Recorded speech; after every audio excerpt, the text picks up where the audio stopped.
Okay, this video is a movie review. The main movie that this is about is Jesus of Nazareth.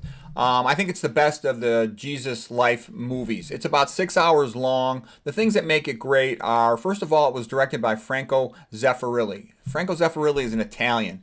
Italians, it's just in their blood to be Catholic, okay? And he also is pretty devoted to Christianity. He made a film about St. Francis of Assisi, and that's really for people who are heavily into Christianity. In his own way, he was sort of a messianic Christ visitor, St. Francis of Assisi, too, rebuilding the church and whatnot. Anyways, the reason why I think Jesus of Nazareth is great, I give it 10 out of 10 stars, is it's long. It's about 6 hours and 20 minutes, which I think is good. There's four main gospels, Matthew, Mark, Luke, and John, okay? And if it takes about 2 hours to read a gospel. So you need about 6 hours to put everything together and to put it into context, and that's what he did. So you don't have to watch it all at once. You can watch it a couple nights in a row while you're eating dinner. But I think it's fantastic. It's very entertaining. It's very biblically accurate as much as that's possible with a movie. As a matter of fact, if you want to learn the life of Jesus real fast and the Gospels real fast, I would just watch this movie and then, read the Gospels, one of them, or listen to them read to you on the internet. Scorby's real nice, and he has the text out in front of you while it's read to you. And so you can just be doing something else while you're listening to it. Of course, you'll want to go back over and get more concentration. But anyways, it's good.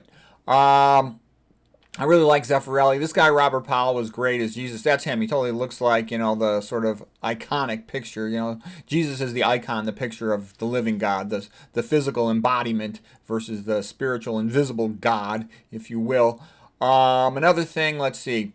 What are some other good Jesus movies? The Greatest Story Ever Told is quite good. I gave that 7 out of 10 stars.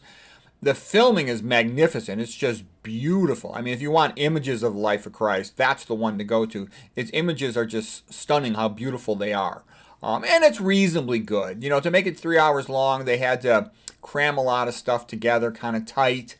And they sort of over-dramatize parts that I think are less important. A lot of stuff about Herod and John the Baptist. And, that's relevant and okay, but this one, the Italians are just great. They got a sense of clothing. They got a sense of painting. They got a sense of sculpture, cathedral, emotions.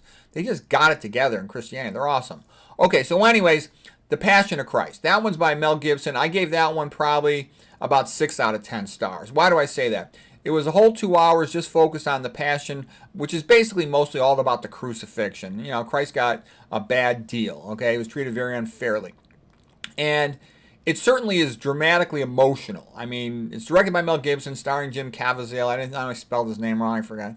Okay, but anyways, it is very emotional. But the reason why I only gave it 6 out of 10 stars is it's sort of repetitive, and it really emphasizes, the beating he had, and it was sort of overly the negative stuff. Certainly, I mean, I don't think if you don't cry during that, I think you're not normal. I mean, it's really a tearjerker and sad, okay? Mother Mary's there, Mary Magdalene, etc. It's real sad, and it's real emotionally dramatic. But it's just not, I don't know, for me, Jesus of Nazareth is by far better. Okay, the next one is Life of Jesus. So here's Life of Jesus. By the way, here's Jim Caviezel. This is from The Passion of Christ. Okay, here is The Life of Jesus, a 1979 version.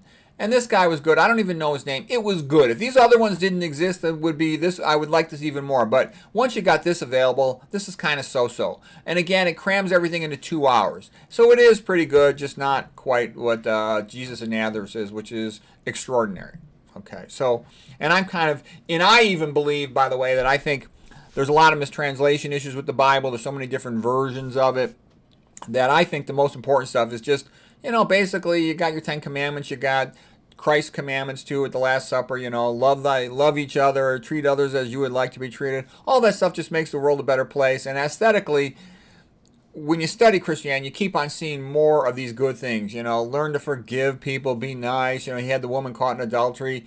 He says, don't stone her to death. They were brutal in the old days. They still are brutal in a lot of things nowadays. He says to her, though, he doesn't say go and commit adultery anymore. He just says go and sin no more. So it's good. And I think aesthetic Christianity is a good thing. It's beautiful. It's enjoyable. I love it. So anyways, hope you enjoy that. Hope that was helpful.